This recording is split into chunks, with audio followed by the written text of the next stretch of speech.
Assalamualaikum warahmatullahi wabarakatuh.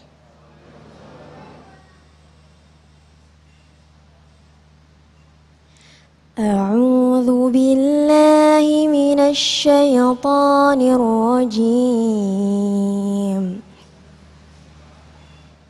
Bismillahirrahmanirrahim. Thumma qasat qulubukum min ba'di dzalik fahiya kal hijarati aw ashaddu qaswah wa inna minal hijarati lama yatafajjaru minhul anhar wa inna minha lama yashaqqaqu fayakhruju minhul ma' wa inna minha lama yahbitu min khasyatillah wa ma Allahu bighafilin amma ta'malun. Shadaqallahul azim. Assalamualaikum warahmatullahi wabarakatuh. Assalamualaikum warahmatullahi wabarakatuh. Alhamdulillahirabbil alamin. Allahumma shalli ala sayyidina Muhammad wa ala ali sayyidina Muhammad. Segala puji bagi Allah yang kembali mempertemukan kita dalam silaturahmi kita untuk bersama-sama mendapatkan ilmu dari guru-guru yang nanti akan berbagi ilmu kepada kita dengan tema yang sangat menarik sekali, bersihkan hati satukan negeri, yang insya Allah nanti akan disampaikan oleh Ustadz Abi Maki dan Ustadz Amir Faisal. Dan alhamdulillah dalam kesempatan kali ini kita bisa berkunjung bersilaturahim di Masjid Babul Janah Puri Insani 1 Cilodong, Kota Depok. Seperti biasa, pemirsa yang ada di rumah, kami persilakan Anda untuk mempersiapkan diri, mendengarkan baik-baik apa yang nanti akan disampaikan oleh guru kita, dan silakan Anda mengajukan pertanyaan melalui Instagram di @dame_tv1. Inilah Damai Nusaku yang dipersembahkan oleh Sarung Wadimor, tentu sarung kita. Selamat mengikuti.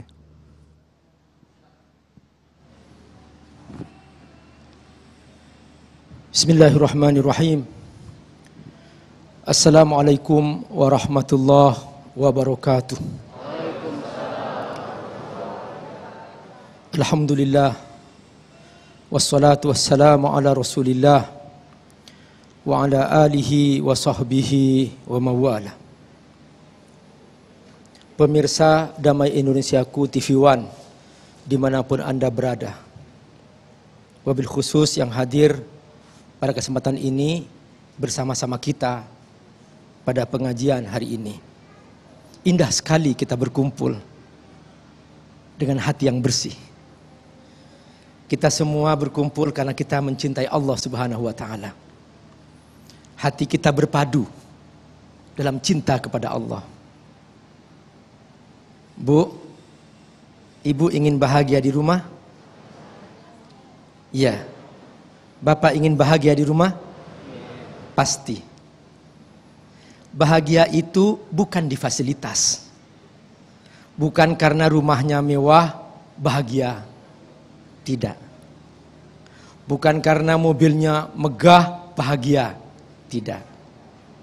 Banyak orang mabok di rumah mewah itu. Banyak orang stres di mobil megah itu.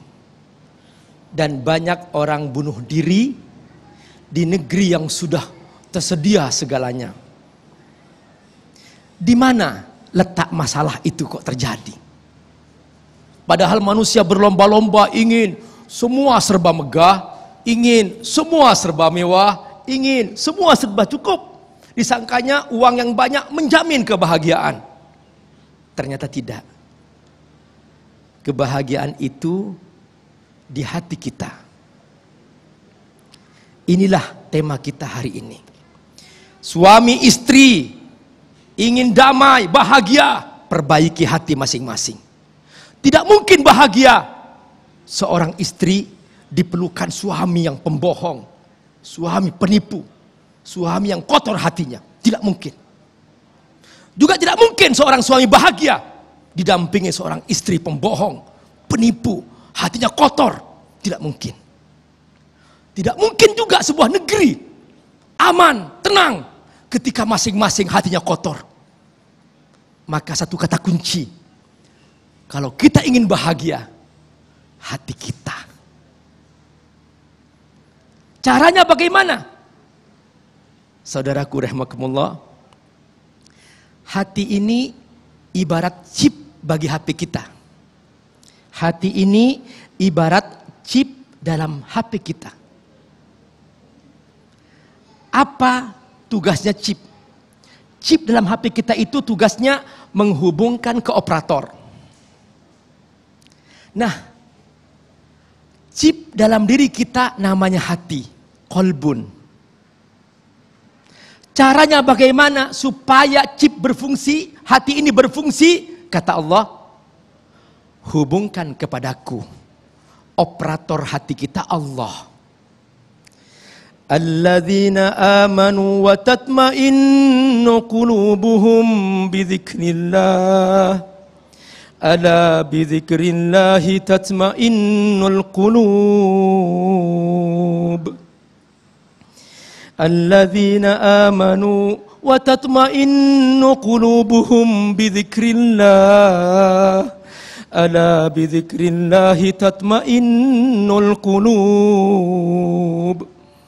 Hati yang tenang, hati yang bahagia, hati yang damai adalah ketika dia terhubung dengan Allah Subhanahu wa taala. Dengan apa? Zikir. Bidzikrillah. Sebab hanya dengan zikir kepada Allah, ala bidzikrillah tatmainnul qulub. Ketika semua hati di negeri ini semuanya terhubung dengan Allah, pasti negeri ini akan damai. Pasti negeri ini akan bersatu. Pasti negeri ini akan indah. Itulah cara Allah mengajarkan kepada kita, Sang Pencipta langit, Sang Pencipta bumi, yang paling tahu atas segala rahasia pencipta manusia. Maka Allah Maha tahu atas yang paling dalam diri manusia. Ala ya'lamu man khalaqa wa huwal latiful khabir. Ala ya'lamu man khalaqa wa huwal latiful khabir. Ketahuilah bahwa Allah yang menciptakan manusia, Allah lebih tahu daripada manusia itu sendiri tentang apa yang manusia butuhkan. Itulah isi hati.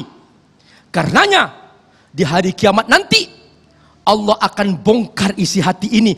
Apa isinya? Apakah kedengkian yang selalu membuat permusuhan?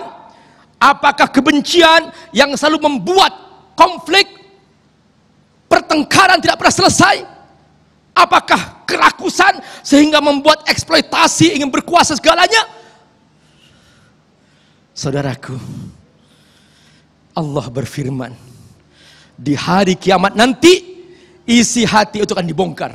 Wahussila ma fis sudur, wahussila ma fis sudur, wahussila ma fis sudur. Allah akan bongkar itu isi hati. Karena itu, saudaraku rahimakumullah, kita pulang kepada Allah pasti. Kita kembali ke akhirat jelas. Tidak mungkin kita menghindar. Tapi apa yang kita bawa kepada Allah? Apa hadiah terbaik untuk Allah? Ya Rabb, aku datang kepadamu hari ini. Apa hadiah terbaik untuk Allah? Saudaraku, ternyata hadiah terbaik bukan harta yang kita miliki, bukan rumah mewah yang kita miliki. Apa kata Allah? Yauma la yanfa'u malu wala banun illa man atallaha biqalbin salim. Yauma la yanfa'u malu wala banun illa man atallaha biqalbin salim. Hanya hati yang bersih, hanya hati yang sehat, hanya hati yang benar yang akan dibawa pulang kepada Allah Subhanahu wa taala. Hartamu, rumahmu, mobilmu gak berguna kata Allah. Mana hatimu yang selama ini aku titipkan kepadamu? Masya Allah, silakan kembali ke tempat duduk, Habi. Itulah tadi pemirsa yang dirahmati Allah, sebuah pelajaran penting bagi kita untuk mengingatkan kembali bahwa di dalam diri kita ketika kita lahir pertama kali, kita berada dalam fitrah, kebersihan hati. Tetapi ternyata dengan dunia yang ada di depan kita begitu mempesona, sehingga kita lebih cinta dunia, padahal itu justru mengotori hati. Hal-hal apa yang menyebabkan hati kita menjadi kotor dan sakit? Insya Allah, Abi Maki akan menjelaskan dalam segmentasi selanjutnya. Tetaplah bersama kami, Damai Indonesiaku, yang dipersembahkan oleh Sarung Wadimor, tentu sarung kita.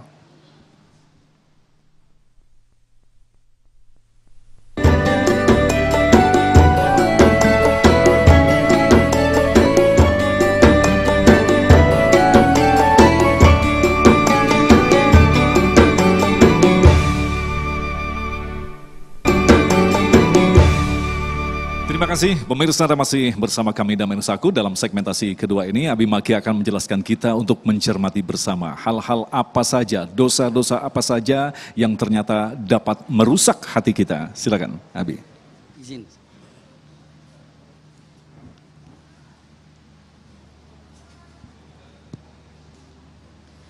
Bismillahirrahmanirrahim. Assalamualaikum warahmatullahi wabarakatuh. Alhamdulillahirabbil alamin. Allahumma salli ala Sayyidina Muhammad wa ala ali Sayyidina Muhammad. Alhamdulillah, mudah-mudahan jumpa kita, pertemuan kita pada siang hari ini seluruhnya disertai dengan rahmat dan berkah Allah Subhanahu wa taala. Semoga seperti ini Allah kumpulkan kita di dunia, seperti ini juga kelak Allah kumpulkan kita di surganya. Amin ya rabbal alamin. Kesempatan yang sangat singkat dan indah ini, guru kita semuanya, Dr. Amir Faisal sudah menyampaikan betapa indahnya ketika memiliki qalbun salim, hati yang bersih. Jika seluruhnya memiliki hati yang bersih, maka tatapannya pun tatapan yang bersih dan hanya ingin melihat yang bersih-bersih. Ketika hati ini bersih, maka tangannya pun hanya bergerak mengambil sesuatu yang bersih. Ketika hati ini bersih, maka yang terucap pun adalah kata-kata yang bersih. Ketika hati ini bersih, maka kaki pun hanya melangkah kepada tempat-tempat yang bersih. Namun bisa dibayangkan apabila hati ini menjadi kotor, maka apa yang terjadi? Tatapannya senang melihat yang kotor, tangannya ingin sekali mengambil sesuatu yang kotor, lalu ucapannya pun selalu mengatakan kata-kata yang kotor yang menyakitkan orang. Bahkan kakinya pun suka melangkah ke tempat-tempat yang kotor. Intinya bersihnya hati inilah yang akan menjadikan kenikmatan. Hancurnya daripada dunia ini ternyata karena hati yang kotor. Kita lihat, sebelum disampaikan tentang apa sebenarnya penyebab hati yang kotor, negara manapun sebenarnya yang menghancurkan sebuah negara bukan COVID-19. Yang menghancurkan sebuah negara bukan karena faktor ekonomi, tapi yang membuat hancurnya sebuah negara karena kotornya hati. Kalau sudah kotor hatinya, yang ngurus ekonomi nggak beres, hancur. Kalau seandainya sudah kotor hatinya, yang ngurus apapun tidak akan pernah jadi beres. Lalu pertanyaannya, apa yang membuat hati ini menjadi kotor? Jawabannya singkat, yang membuat hati ini menjadi kotor adalah dosa. Dosa. Setiap dosa yang dilakukannya, maka seakan-akan satu titik mengotori hati yang dimilikinya. Satu kali dosa, satu titik hitam. Satu kali dosa, 2, 3, 4. Semakin kotor, semakin gelap, maka punten. Ketika orang melakukan dosa, sebenarnya dia telah mengotori hatinya. Usikum wa iyaya nafsi bitaqwallah. Semakin banyak dosa, maka semakin gelap hatinya. Dan kalau sudah gelap hatinya, apa yang terjadi? Yang terjadi, yang nampak di depannya adalah maksiat dan maksiat dan maksiat. Usikum wa iyaya nafsi bitaqwallah. Pegang baik-baik. Kadang-kadang ketika orang melakukan kesalahan, melakukan dosa, tidak sadar satu kali dosa yang dilakukan ternyata dosanya 3. Yang pertama, ketika mengatakan dia melakukan dosa, dia dosa. Yang kedua, dengan mengatakan gampanglah kalau dosa nanti tinggal tobat saja, punten, itu sudah dosa yang kedua. Lalu menanti-nantikan tobat, itu sudah dosa ketiga. Jangan dikira orang ketika melakukan dosa hanya dosanya itu saja, tapi saat dia melakukan dosa satu titik hitam, lalu dia katakan gampanglah Allah Maha Rahman Rahim, 2 dosa, ketiga nanti saya tobat aja. Nanti tobat itu bagian daripada dosa. Takhirut taubah minadz dzunub. Jadi kapan disadari ketika dia melakukan dosa, terkadang dia sudah menjadikan titik hitam di dalam hatinya. 2 kali, 3 kali, 4 kali, apa yang terjadi? Kalau sudah menjadi gelap hatinya, semuanya akan menjadi tidak baik.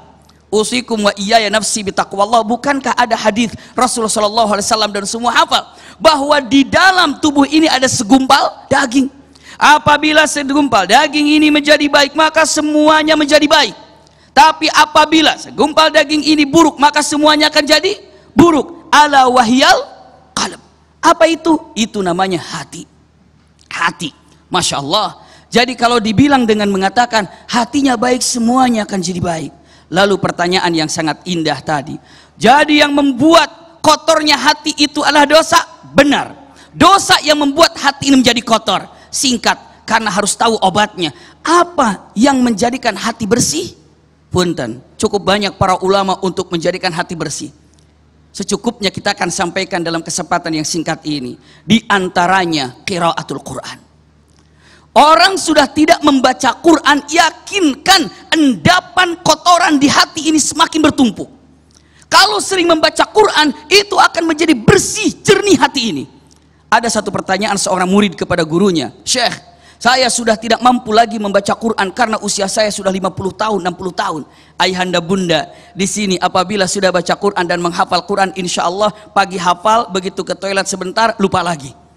Kenapa? Lupa. Syekh, kalau saya hanya membaca Quran, apa ada faidahnya buat saya? Beliau mengatakan, ingin tahu faidahnya ketika Anda baca Quran, walaupun hanya membaca, ingin tahu faidahnya? Nih, ada serokan. Tahu serokan semuanya buat apa serokan itu? Buat ngambil ikan. Ini ada serokan, tolong pegang olehmu. Iya. Nah, dengan serokan ini, di situ ada danau, engkau ambil airnya dengan serokan, pindahkan ke ember besar ini. Muridnya mengatakan, Syekh, nggak mungkin. Serokan ini nggak bisa ngambil air. Bagaimana akan memindahkan air untuk memenuhi ember ini kalau menggunakan serokan? Karena pasti tidak mampu. Syekhnya mengatakan, coba dulu, jangan putus asa. Pergi, coba, diambil, nggak bisa, diambil, nggak bisa, diambil, nggak bisa, datang lagi. Syekh, ini nggak bisa, coba dulu, berangkat lagi, dicoba lagi, nggak bisa, dicoba lagi, nggak bisa. Lalu apa katanya? Memang tidak bisa. Lalu syekhnya mengatakan, lihat, memang tidak bisa dipindahkan airnya, tapi lihat serokannya, apa yang terjadi? Serokannya jadi bersih. Karena apa? Karena terus kena air. Hati pun ketika membaca Al-Quran terus dengan Quran, ibaratnya serokan yang terus kena air akan jadi bersih. Hati pun apabila terus membaca Quran, yakin hati ini akan bersih. Dan kalau sudah hatinya bersih, Masya Allah, keindahan akan didapatkan dalam kehidupan ini. Wallahu a'lam bishawab. Masya Allah, terima kasih Abi. Luar biasa sekali apa yang disampaikan oleh guru-guru kita, dan itulah mukodimah kita sebagai materi kita untuk berdiskusi pada segmen 3, 4, dan 5. Persiapkan pertanyaan Anda, kita akan jawab selepas pesan-pesan berikut ini.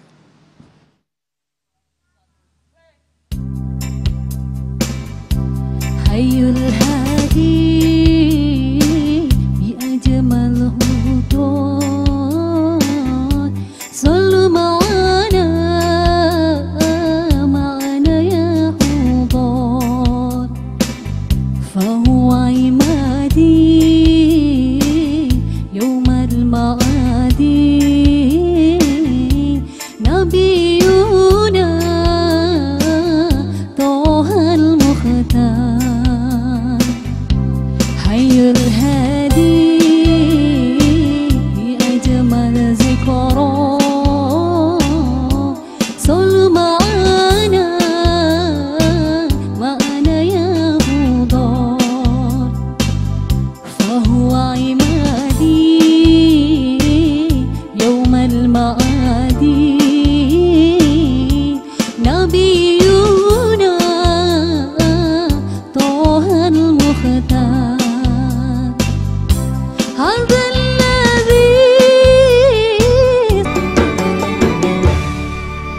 Terima kasih pemirsa, Anda masih bersama kami Damai Indonesiaku dengan mengangkat tema bersihkan hati, dan tentu saja akan terciptalah kemakmuran di negeri yang kita cintai ini. Alhamdulillah telah terkumpul beberapa pertanyaan. Pertanyaan pertama akan disampaikan oleh Bapak Sutiono. Silakan.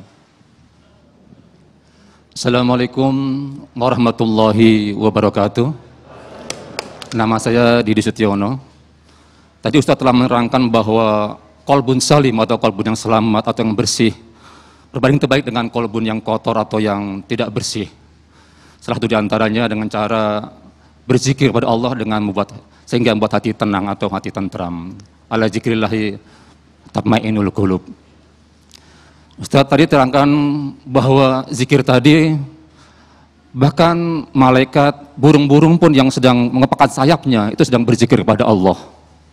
Pertanyaan saya, tadi Ustaz Abi Maki mengatakan pula terakhir bahwa dengan membaca Al-Quran itu bisa membersihkan hati, hingga membersihkan hati dari kotoran dan dosa.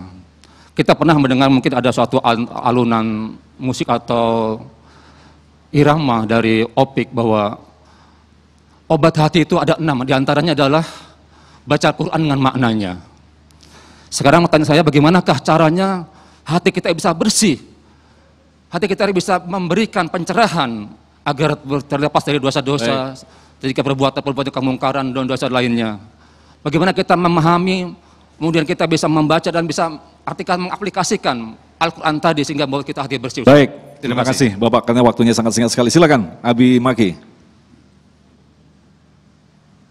Jazakumullah khair. Terima kasih banyak dengan pertanyaan ini. Izin Ustadz.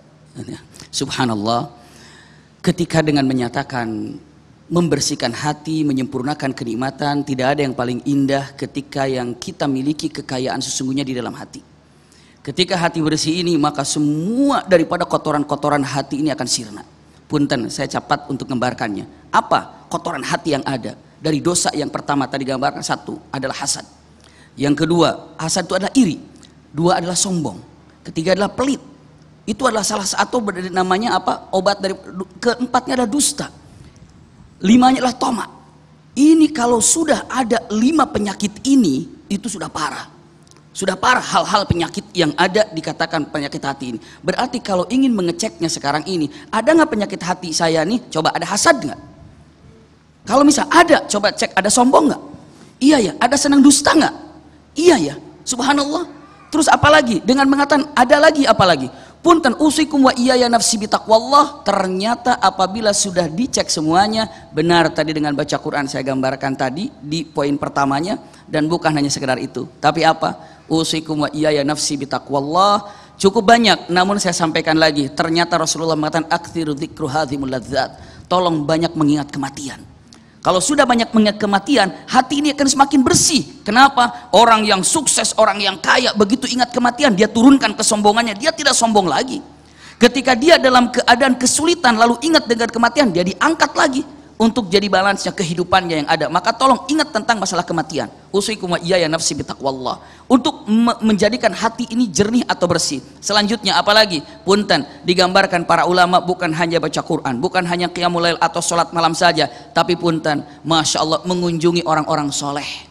Berkunjung dengan orang-orang soleh, berkumpul dengan orang-orang soleh, itu jernih, bersih hati ini. Kenapa? Karena orang-orang soleh lebih kepada nasihat-nasihat yang indah, ucapan pun membawa kebaikan, hikmah yang diucapkannya jauh daripada kata-kata kotor, itu jadi adem. Bahkan punten, 1 seteguk air yang diserahkan karena bertamu kepada orang soleh, punten, seteguk air itu bisa punten memberikan ketenangan, kenyamanan kepada orang yang meneguknya. Kenapa? Orang soleh, harta yang didapatkannya pun adalah halal, maka yang diserahkan kepada tamunya juga adalah halal. Imam Syafi'i punten-punten begitu datang kepada gurunya, saat itu sudah datang gurunya dengan mengatakan nanti ada Imam Syafi'i begini. Pokoknya anak-anak daripada gurunya itu melihat Imam Syafi'i kayak apa sih? Ternyata punten, Imam Syafi'i makannya banyak, singkat. Lalu ditanya oleh murid-murid daripada guru besar itu, wah Imam, kenapa engkau makannya banyak? Jawabannya mengatakan, mumpung saya datang ke rumah guruku, lalu makanan yang diambil oleh guruku ini adalah halal, pasti akan menyembuhkan lahir dan batin dan menyucikan punten hati yang ada. Jadi mungkin dengan mengatakan kata-kata demikian yang bisa disampaikan. Wallahu a'lam bishawab. Nah, Abi Amir mungkin bisa menambahkan, artinya pada saat manusia nanti kelak dipanggil Allah, kita akan sampai pada derajat qalbun salim. Tetapi kalau kita perhatikan peristiwa Rasulullah ketika diundang Allah ke Sidratul Muntaha, ada sebuah peristiwa besar di bedah dadanya Rasulullah oleh malaikat, artinya dioperasi, dikeluarkan hatinya, diperas darah kotor, artinya sudah tidak ada keburukan-keburukan dalam dadanya, dalam diri Rasulullah. Nah Abi, apakah manusia mampu mencapai pada derajat benar-benar bersih ketika akan menghadap Allah, sementara memang kedengkian, kebencian dan sebagainya itu memang dititipkan kita, dan kelak di surga nanti akan dicabut oleh Allah. Bagaimanakah menjelaskannya Abi? Apakah manusia secara umum bisa benar-benar bersih? Rasulullah SAW bersabda, "At-taubatu tamhu ma qablaha." Taubat yang jujur pasti akan menghapus semua dosa sebelumnya. Nah, ini cara Nabi menjelaskan bahwa Bapak Ibu kalau sudah tobat, jangan sibuk lagi masa lalu. Sudah closed. Buku tutup, ganti buku baru. Aku sudah bertobat. Tapi jangan tobat sambal. Pas makan sambal, aduh aku tobat. Tapi begitu sudah hilang pedesnya, makan lagi. Itu tobat sambal. Kita harus jujur. Kata Nabi caranya 3. Pertama, ya, ini diringkas dalam kitab Adbab At-Taubah dalam kitab Riyadhus Shalihin oleh Imam An-Nawawi. Yang pertama, al-iqla'u anil ma'siyah. Bahwa tidak akan mengulangi lagi dosa masa lalu. Yang kedua, ayyandama ala fi'liha. Aku menyesal kenapa dosa ini aku lakukan. Kalau tidak menyesal bukan tobat. Terus yang ketiga, ayyazima alla ya'uda ilaiha abada. Dia bertekad untuk mengisi hidup sesudahnya dengan kebaikan-kebaikan. Nah, itulah namanya tobat. Kalau soal sholat tobat itu seremonialnya aja atau ritualnya saja. Tapi 3 hal ini persyaratan mutlak bagi orang yang bertobat. Dengan itu maka dia akan dikembalikan lagi. Yang kedua adalah al-amalus soleh. Semua amal soleh yang kita kerjakan menghapus dosa sebelumnya. Kita berwudu, dosa mata dihapus, dosa hidung dihapus, dosa mulut dihapus, dosa-dosa kecil otomatis.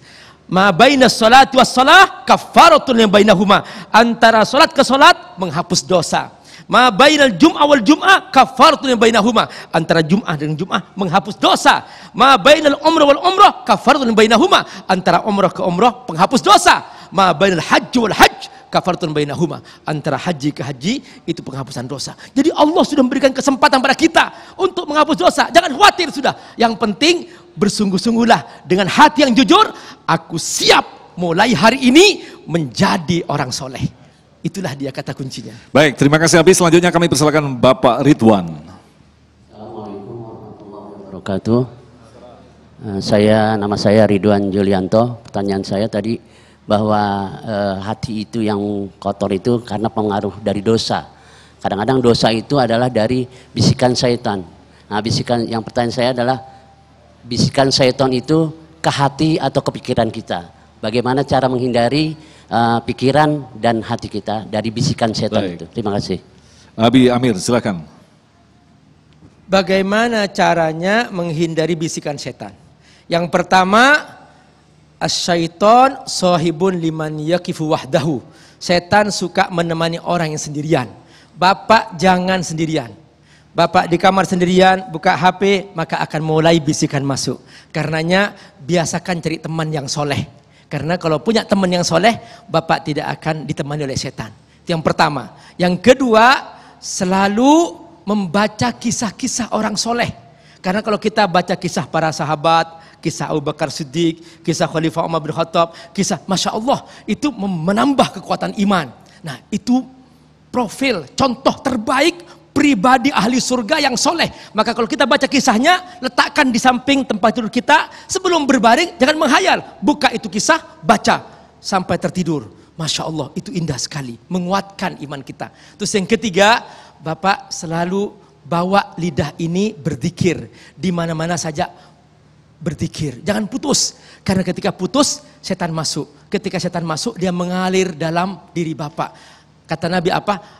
Yajri asyaiton fi bani Adam majrad dam. Setan itu mengalir dalam tubuh anak Adam tempat darahnya mengalir. Seperti itu cara setan. Yang terakhir, barakallahu, sering hadir majelis taklim.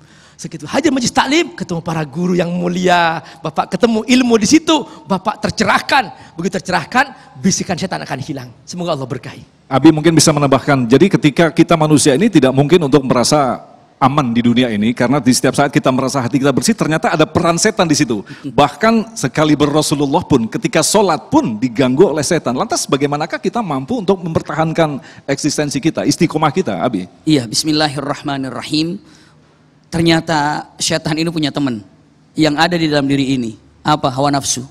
Manusia tanpa ada setan punten tetap ada cenderung untuk melakukan kesalahan. Hawa nafsu yang ada di dalam jiwa ini itu terkadang mempersilahkan setan untuk masuk. Ketika kita berada dalam sholat pun, punten tidak ada satu setan pun ketika ada orang sholat kecuali semuanya datang menyerangnya, menyerbunya seperti itu. Padahal lagi sholat, tidak ada satu setan berleha-leha ketika orang mau sholat. Semuanya digoda, semuanya diganggu. Alladzi yuwaswisu fi sudurin nasi minal jinnati wan nas. Punten, berarti bagaimana caranya ya? Usikum wa iyaya nafsi bitaqwallah. Ada kata-kata dengan kalimatnya fa idza faraghta fansab wa ila rabbika farghab. Punten, kalimatnya fa idza faraghta fansab, kalimatnya yang para ulama mengatakan apabila Anda sudah selesai melaksanakan ibadah yang satu, pindahlah ke ibadah yang lain. Dari ibadah ini selesai, pindah ke ibadah yang lain. Kita ini sebenarnya antara ibadah dan ibadah. Habis dari kajian ini, Bunda pulang ke rumah, ibadah apa? Bereskan rumah. Habis bereskan rumah, ibadah, siapkan nasi, siapkan. Habis itu apa? Punten, bersolek untuk indah kepada suami, ibadah lagi. Antara ibadah dan ibadah. Ada yang unik Mas Agung, kata-kata punten, fala uqsimu bil khunnas. Khunnas itu cahaya bintang. Iya kan? Khunnas itu cahaya bintang. Aku bersumpah kata Allah dengan cahaya bintang. Tapi ada kata dalam Al-Quran, kata-katanya min syarril waswasil khannas, berlindung dari cahaya bintang. Padahal di situ dikatakan jin, dikatakan setan. Setan oleh Allah dikatakan seperti cahaya bintang. Kenapa? Karena setan ini bintang atau nampak ketika malam hari. Kalau siang hari tidak nampak. Ketika dengan cahaya Allah dekat, setan tidak akan mampu mendekati kita. Tapi kalau hati kita gelap, setan akan datang dan nampak dalam diri kita. Wallahu a'lam. Luar biasa sekali. Baik, insya Allah kita akan lanjutkan lagi untuk menjawab pertanyaan-pertanyaan Anda selepas pesan-pesan berikut ini. Tetaplah bersama kami, Damai Indonesiaku.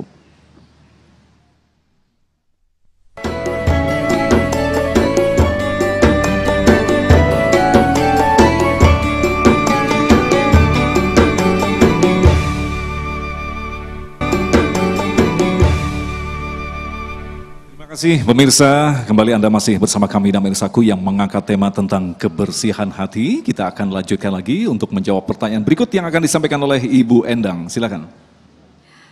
Terima kasih. Assalamualaikum warahmatullahi wabarakatuh. Izin bertanya Ustadz, dalam sebuah masyarakat atau negara, komunitas terkecil adalah keluarga. Apa yang bisa dilakukan oleh sebuah keluarga, terutama kedua orang tua sebagai potret contoh buat anak-anaknya, ya. Mereka sebagai contoh buat anak-anaknya itu bagaimana membersihkan hati-hati anggota keluarganya sehingga memberikan dampak positif untuk umat atau bahkan untuk masyarakat atau negara pada umumnya. Terima kasih Ustadz, syukran jazakallah. Assalamualaikum warahmatullahi wabarakatuh. Waalaikumsalam warahmatullahi wabarakatuh. Silakan Abi Maki. Bismillahirrahmanirrahim. Terima kasih dengan pertanyaan ini, jazakillah khair. Memang sebuah keluarga ini adalah awal daripada satu hal yang sangat indah, pendidikan untuk anak-anak. Bagaimana ya orang tua yang menjadi contoh, menjadikan anak ini hatinya bersih, hatinya baik, istilahnya dikatakan kata-kata yang indah punten. Usikum wa iyaya nafsi bitaqwallah. Contoh yang terindah agar menjadikan hati anak ini bersih, awali dengan punten. Kita tidak menceritakan tentang memperkenalkan Allah dengan tauhidnya segala macam, tapi sebagai contoh yang ada kalimatnya, tanamkan kepada anak-anak ini rasa cinta dan kasih sayang itu dulu. Rasa cinta dan kasih sayang, tanamkan itu. Kenapa? Kalau sudah tertanam rasa cinta dan kasih sayang, maka yang namanya hasad ini tidak ada, itu lawannya hasad. Lawannya hasad itu cinta dan kasih sayang. Punten, saya tanya, ibu, bapak pernah hasad apa enggak? Pernah hasad enggak? Pernah iri enggak? Pernah kan? Pernah. Pernah iri karena temannya sukses, iri. Karena sahabatnya sukses, iri. Tetangganya sukses, iri. Saya tanya, adakah orang tua yang iri karena kesuksesan anaknya? Orang tuanya hanya perawat, anaknya jadi dokter. Kata orang tuanya, bahaya anak saya jadi dokter, kita cuma jadi perawat. Nggak ada. Iya, justru ketika anaknya jadi dokter, ibunya perawat, bangga. Kenapa? Karena tidak ada rasa hasad, malah bangga. Kenyataan yang ada. Kenapa orang tua tidak iri kepada anak lebih sukses? Karena orang tua rasa cinta ada. Benar Rasulullah mengatakan, dabba ilaikum da'ul min qablikum al-hasadu wal baghdha. Ini ada dasar utama. Hancurnya umat terdahulu itu karena ada hasad dan kebencian, iri dan kebencian. Tanamkan di antara anak-anak kita untuk saling mencintai, menyayangi. Lihat bagaimana caranya menyayangi, menyantuni. Maka kalau sudah ada rasa cinta yang ada di sana, secara langsung itu sedang mengajarkan kebersihan yang ada di dalam hati. Kenapa? Semakin diajarkan tentang cinta dan kasih yang demikian. Bukankah Rasulullah mengatakan, tidak akan pernah kalian menjadi ahli sorga sebelum kalian beriman, iya kan? Dan tidak akan dikategorikan kalian menjadi orang beriman kalau tidak kalian saling mencintai. Ala adullukum bi'amalin idza fa'altumuh tahabbtum. Mau nggak aku tunjukkan kepada kalian, jika kalian mengamalkannya maka kalian saling mencintai. Apa? Afsus salam, sebarkan keselamatan, sebarkan cinta. Maka kalau sudah menyebarkan cinta, nikmat. Jadi sebagai orang tua, apa yang dipertontonkan? Rasa cinta. Cinta kemana? Punten, mulailah cinta suami ke istri. Bagaimana perhatian ayah kepada ibu, bagaimana perhatian ibu kepada ayah, sehingga anak mengatakan, betapa mencintai ayah kepada ibu saya, betapa mencintai ibu kepada ayah saya. Maka kalau sudah terpancar tampak cinta antara ibu dan bapaknya, anak akan diajarkan cinta, dan itu akan menjadikan modal utama membersihkan hati.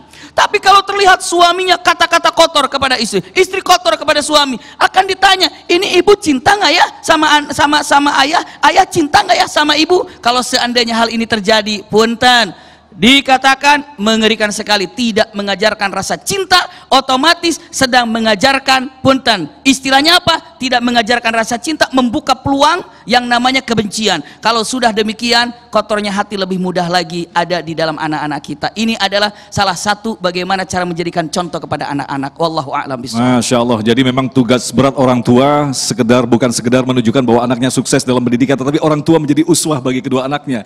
Jangan harapkan anaknya bersih hatinya ketika kedua orang tua pun belum mampu membersihkan hatinya sendiri. Luar biasa Abi.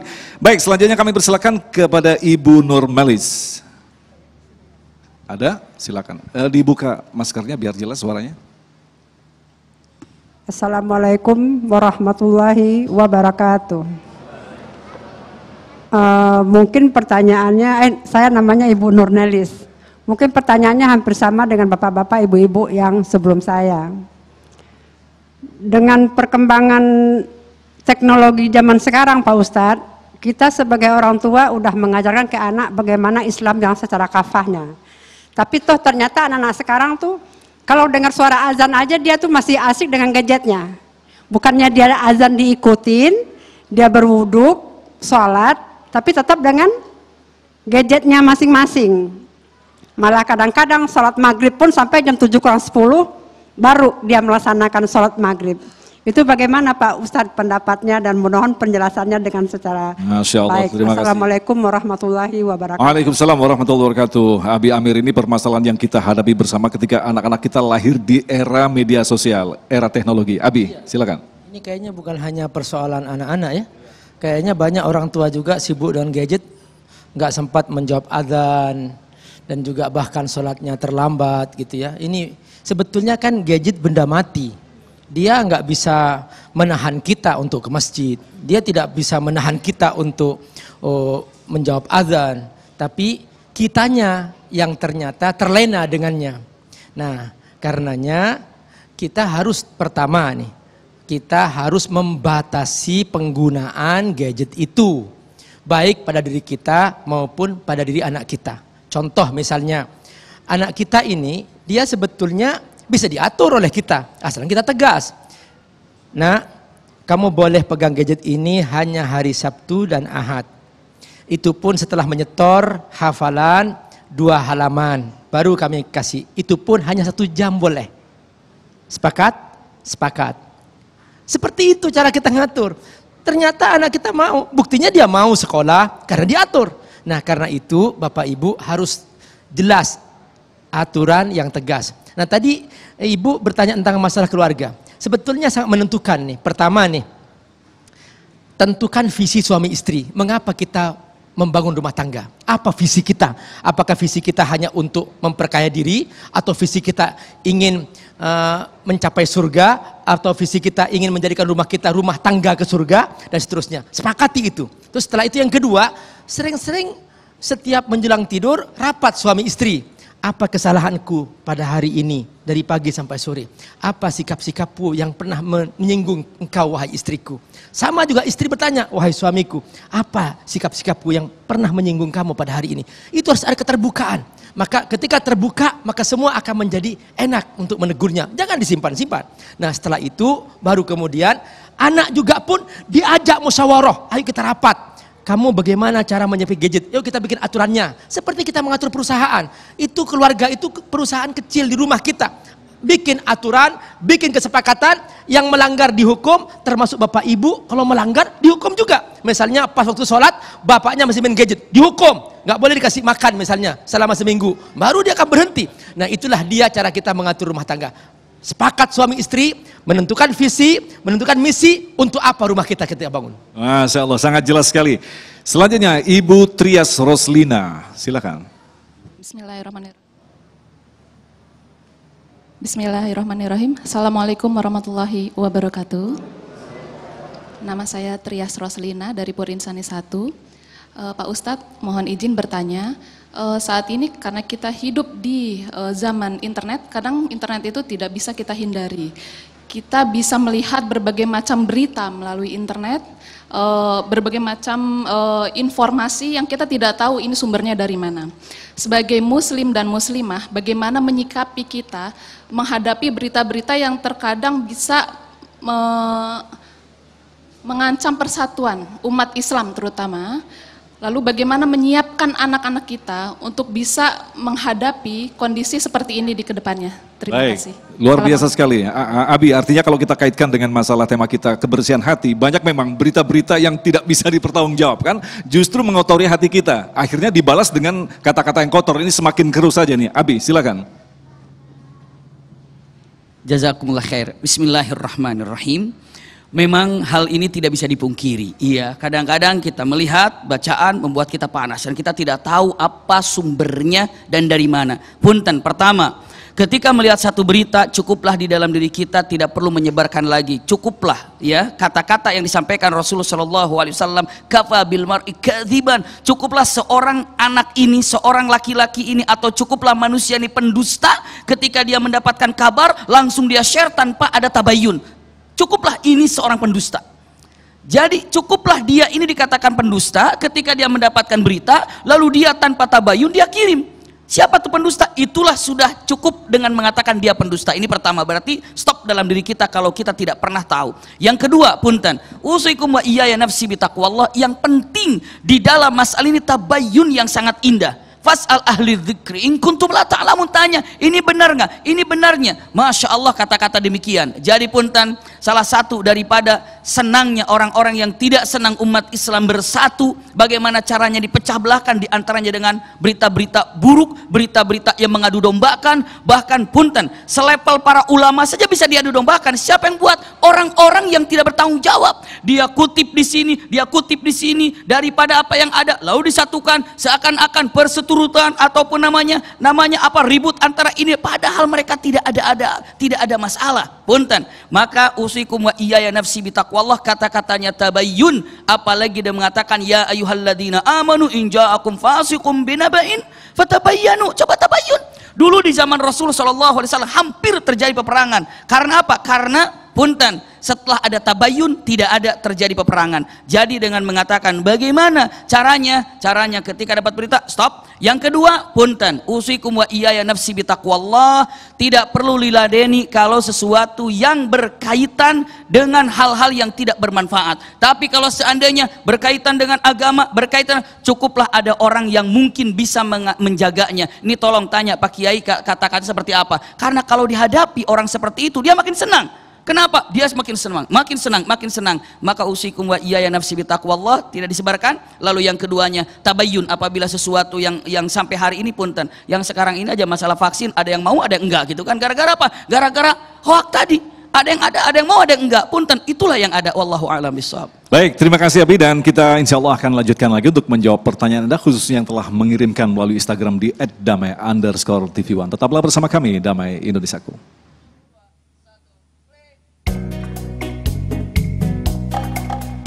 Sekeping hati dibawa berlari, jauh di bagian yang paling sepi. Jalan kebenaran kian terbentang di depan matamu para pejuang. Sekeping hati dibawa berlari, jauh melalui jalanan sepi. Jalan kebenaran indah terbentang di depan matamu para pejuang. Tapi jalan kebenaran tak akan selamanya sunyi. Banyak ujian yang datang melanda, banyak berangkap menunggu mangsa.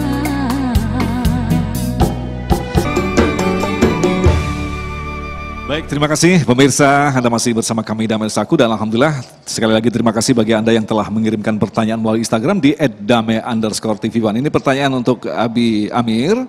Saya pernah dizolimi oleh seseorang dan saya merasa sakit hati. Lantas ini bedanya apa dengan sakit hati dan penjelasan yang tadi, hati yang sakit? Silakan Abi. Kalau para ulama membahas tentang hati, hati dibagi 3. Pertama, kolbun marid, hati yang sakit. Kedua, kolbun mayyit, hati yang mati. Yang ketiga, kolbun salim, hati yang sehat.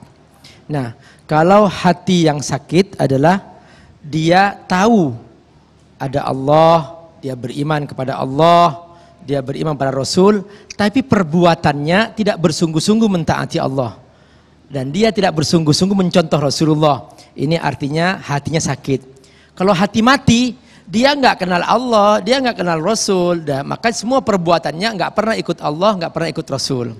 Tapi kalau hati sehat, dia kenal Allah, dia beriman kepada Allah, dan dia patuh kepada Allah Subhanahu wa Ta'ala. Nah, jadi hati yang sakit tadi itu adalah orang-orang yang kenal Allah, beriman kepada Allah, beriman pada Rasul, tetapi mereka tidak bersungguh-sungguh mentaati Allah. Kata Allah, ini haram, dikerjakan. Zina haram, berzina. Korupsi haram, korupsi. Bahkan dia bangga sebut koruptor gitu ya. Jangan dolim, malah dolim. Nah, itu dia namanya hatinya sedang sakit. Nah, sakit hati lain. Nah, jadi kita ini, Bapak Ibu rahimakumullah, kita tidak ingin menyakiti orang lain. Tapi kadang-kadang ada orang menyakiti kita. Misalnya tiba-tiba kita dikata-katain, digibah, otomatis itu manusiawi ya. Bahwa kata Nabi, innal aina latadma, tabiat mata pasti meneteskan air mata. Dan sama, tabiat hati ketika dilukai dia akan luka gitu. Nah, sakit. Nah, makanya jangan biasa menyakiti orang lain.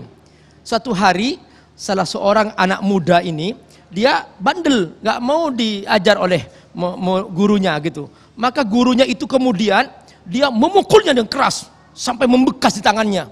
Nah, begitu anak muda jadi raja, kemudian dia panggil itu guru, wahai guru, dulu aku masih kecil, engkau telah memukul aku, dan sampai sekarang aku tidak pernah lupa itu pukulan itu. Terus apa kata gurunya? Wahai anak muda, tahu kan bagaimana perihnya kedoliman? Supaya kamu tidak pernah berbuat dolim setelah jadi raja. Anak muda itu bernama Muhammad Al-Fatih. Artinya apa? Jangan suka menyakiti hati orang lain. Karena hati seperti kaca. ketika terlanjur pecah, sulit disatukan kembali. Itulah dia rahasia hati. Nah kemudian sakit hati ini apakah bisa menyebabkan hati yang sakit? Pada akhirnya akan ke sana atau gimana? Nah, karenanya Bapak Irkumullah, ada caranya dari Nabi. Ketika hatimu terlanjur sakit, segera lakukan langkah u'fu man dhalamaka, maafkan orang yang mendolimi kamu. Silman koto'aka, datangi silaturahim orang yang memutuskan hubungan dengan kamu. Masya Allah, ini perjuangan paling berat. Bagaimana cara melupakan sakit hati ini? Datangi dia. Bahkan kita yang mendahului memaafkan, aku memaafkan. Dan kalau dia tetap tidak mau, ya sudah, salahnya dia. Yang penting aku sudah selesai. Supaya hati kita tidak sakit. Itu cara terbaik supaya hati kita segera pulih dari sakit hati. Baik, terima kasih. Selanjutnya Abi Maki, ini pertanyaan menarik sekali. Saya tidak bisa menghilangkan prasangka buruk, tetapi saya tahu bahwa prasangka buruk itu adalah jelek, adalah buruk yang dapat mengotori hati. Lantas bagaimanakah saya bisa membersihkan itu semua, Abi? Iya, bismillahirrahmanirrahim. Prasangka buruk tadi berkaitannya dengan kata-kata alladzi yuwaswisu fi sudurin nas. Sekarang saya tanya, apakah ayahanda bunda pernah ngobrol dengan setan? Pernah ngobrol nggak? Yakin nggak pernah? Nggak pernah ngobrol sama setan? Pernah nggak lagi duduk begini, tiba-tiba ada pikiran buruk, ada orang lewat, lalu pikiran mengatakan, dia datang ke majelis kayaknya bukan mau ngaji, tapi cuma mau makan doang. Punten. Ataupun perkataan, ini pakai kerudung sama ini nggak matching banget, ngapain dia gitu. Punten, apakah ada dalam pikiran begitu? Apabila ada bisikan itu, diajak ngobrol sama setan. Ketika dengan mengatakan, punten, lagi sakit, langsung setan mengatakan, hati kita mengatakan, kayaknya sakit ini nggak bakalan sembuh-sembuh deh. Saya sudah datang ke dokter kemana-mana, kayaknya susah nih obatnya dicarinya. Punten, yang membisikkan itu adalah setan untuk menjadikan suudzonnya datang. Setan ini tidak menyatakan kepada kita kata-kata yang lain, cukup ditanamkan rasa suudzon atau prasangka buruk di dalam hati, sehingga apa yang akan dijalankannya menjadi stuck. Maksudnya apa? Bukankah hadis Rasulullah mengatakan, hadis kursi, ana inda dhanni abdi bi, aku akan selalu berada dalam prasangka hambaku. Apabila hambaku berprasangka baik maka akan jadi baik, apabila hambaku berprasangka buruk akan jadi buruk. Maka punten, masalah dalam kehidupan ini adalah berprasangka buruk dalam kehidupan ini, itulah masalah kita. Mungkin usaha kita nggak pernah berhasil, karena apa? Karena prasangka buruk dengan usaha tidak akan pernah berhasil. Pertanyaannya, apa ya yang seharusnya dilakukannya? Punten, ketika dengan prasangka baik ini berkaitan dengan iman, semakin dekat dengan keimanan pada Allah, maka yang namanya prasangka baik itu akan ada, akan selalu ada, akan selalu ada. Bayangkan Rasulullah kenapa sukses dalam berdakwahnya? Jawabannya karena selalu punten berprasangka baik dalam kehidupan. Usikum wa iyaya nafsi bitaqwallah, kepada kita semuanya berprasangka baiklah. Kalau seandainya dijejeli dengan prasangka buruk, punten bisa jadi semakin parah. Sekarang ayo kita berprasangka baik, kita sambil berusaha, sambil menjaganya, COVID akan segera sirna, akan hilang. Kenapa? Prasangka baik itu yang akan selalu ditumbuhkan. Prasangka baik, ketika ada prasangka buruk, sebenarnya itu satu hal yang membawa kehancuran ke dalam diri kita. Bagaimana cara mengatasinya? Punten, kata-kata yang sangat indah tadi Dr. Amir Faisal sudah mengatakan kata-katanya. Punten, zikir kepada Allah, mendapatkan ketenangan. Kalau sudah tenang pasti akan dibimbing oleh Allah Subhanahu wa taala kepada kenyataan, yakni prasangka yang baik yang akan menjadi kenyataan. Amin ya rabbal alamin. Wallahu a'lam. Kembali ke Abi Amir, berkaitan dengan salah satu cara membersihkan hati tadi adalah dengan membaca Al-Quran. Tetapi ketika dia membaca terbata-bata, belum sempurna, dan dia mencukupkan diri untuk mendengarkan Al-Quran saja, apakah itu juga mampu untuk membersihkan hati, Abi? Ya, ada beberapa cara kita bersahabat dengan Al-Quran. Yang pertama, kita belajar membaca. Tidak lancar, baca. Tidak lancar, baca. Kata Nabi, walladzi yaqra'ul Qur'an, walladzi yaqra'ul Qur'an wa yatata'ta'u fihi falahu ajran. Orang yang baca Quran dan terbata-bata dapat 2 pahala. Walladzi yaqra'ul Qur'an wa huwa mahirun bihi fahuwa ma'a safaratil kiramil bararah. Orang yang bacaannya lancar, tajwidnya bagus, iramanya bagus, maka dia akan bersama para malaikat. Nah, aku tidak bisa baca Pak Ustadz, membaca terbata-bata tidak bisa, membaca lancar apalagi Pak Ustadz. Simak, mendengarkan Quran. Nabi dulu belum bisa membaca dalam arti tulisan, Quran belum ada tulisannya. Nabi menghafal Quran dari pendengaran. dan para sahabat juga menghafal Quran dari pendengaran. Jadi generasi pertama umat ini mereka menghafal Quran dengan pendekatan pendengaran. Nah, karena itu mendengarkan Al-Quran termasuk ibadah. Makanya Bapak Ibu rahimakumullah, sekarang kita punya HP sudah luar biasa, dimudahkan oleh Allah Subhanahu wa taala. Makanya di rumah setel HP. Juz 1 dengan Imam Sudais. Setel, Bapak Ibu duduk. Tapi jangan sambil ngobrol. Kalau sambil ngobrol dosa. Kenapa? Karena kata Allah, wa idza quri'al Qur'anu fastami'u lahu wa ansitu la'allakum turhamun. Kalau kamu mendengarkan Quran, kalau kamu mendengarkan Al-Quran, kamu hendaklah mendengarkan dengan baik. Fastami'u wa ansitu, dan diam, jangan ngobrol. Kalau ngobrol dosa. Nah, jangan sambilan. Kita dengarkan, kita duduk. Kita nikmati Quran itu. Selesai 1 juz, nanti pindah ke juz berikutnya. Boleh pindah imam lagi. Masya Allah, luar biasa. Itu sama pahalanya. Kullu harfin hasanah. 1 huruf, 1 kebaikan. Yudha'af ila asyri amsalihah. Dilipat gandakan menjadi 10 kali lipat. Bal ila sab'umi'ati dhifin. Bahkan sampai 700 kali lipat. Per huruf. Bayangkan coba. Bapak Ibu rahimakumullah. Coba hitung 1 halaman. Berapa huruf Bapak Ibu rahimakumullah? Enggak terhitung jumlahnya kan? Nah, kalau seandainya per huruf dijadikan uang oleh Allah, Bapak Ibu nggak muat rumahnya. Untungnya oleh Allah tidak dijadikan uang, tapi dijadikan pahala, sehingga kita menjadi tenang hati kita, bahagia hidup kita. Itulah rahasia membaca Quran. Masya Allah, terima kasih guru-guru yang kita cintai, Abi Amir, Abi Maki yang telah memberikan ilmu yang sangat luar biasa dalam kesempatan kali ini. Mudah-mudahan ini akan memperkaya khasanah kita, agar kita berhati-hati dengan hati kita. Bisa saja kita telah bersih hati kita, tetapi ada ancaman yang ada di dalam hati kita, yaitu bisikan setan yang terkutuk. Wasfisufis sudur di dalam hati kita. Tapi yang jelas, orang yang selamat adalah orang yang selalu bersama Allah, orang yang selalu memohon kepada Allah untuk melindungi diri kita sendiri. Tetaplah bersama kami, Damai Indonesiaku.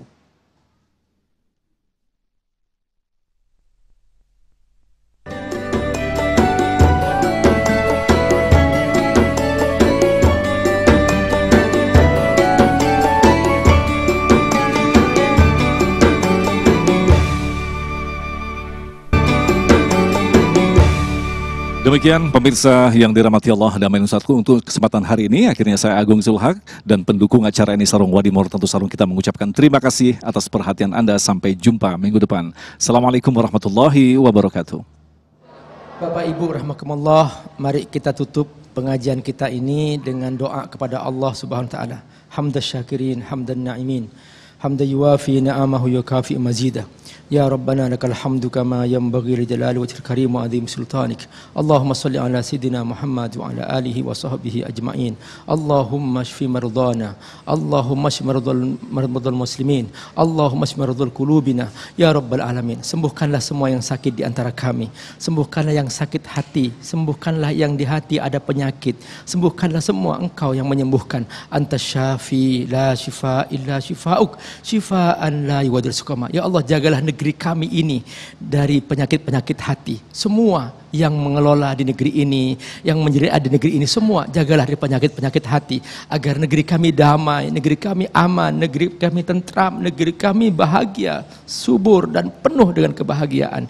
Ya Rabbal Alamin, Engkaulah yang bisa menyembuhkan semua penyakit hati. Engkaulah yang bisa menghilangkan semua penyakit hati. Ya Allah, kami mohon kepadamu ya Rabb, hanya Engkau tempat kami bergantung, hanya Engkau tempat kami mohon. Kami hamba-Mu ya Rabb, ampuni jika selama ini kami khilaf, ampuni jika selama ini kami banyak berbuat dosa karena kelengahan kami, karena kebodohan kami, karena kelemahan iman kami.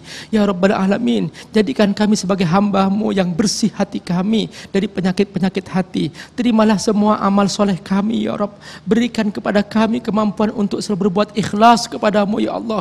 Jauhkan penyakit rakus, penyakit dengki, penyakit hasud yang membuat di antara kami saling bermusuhan, saling menjatuhkan dan saling membenci di antara kami ya Rabb. Ya Rabb, hanya Engkau yang bisa menjaga kami dan menjaga hati-hati kami. Ya muqallibal qulub, tsabbit qulubana ala dinik. Ya muqallibal qulub, tsabbit qulubana ala dinik. Ya Rabb, Engkaulah yang memegang hati kami, Engkaulah yang memegang hati semua ini ya Rabbal Alamin. Kami serahkan kepadamu ya Allah, agar kami bersungguh-sungguh menjadi hamba-Mu yang sejati. Rabbana atina fid dunya hasanah wa fil akhirati hasanah wa qina adzabannar. Wa sallallahu ala sayyidina Muhammad wa ala alihi wa sahbihi ajma'in bi rahmatika ya arhamar rahimin. Amin.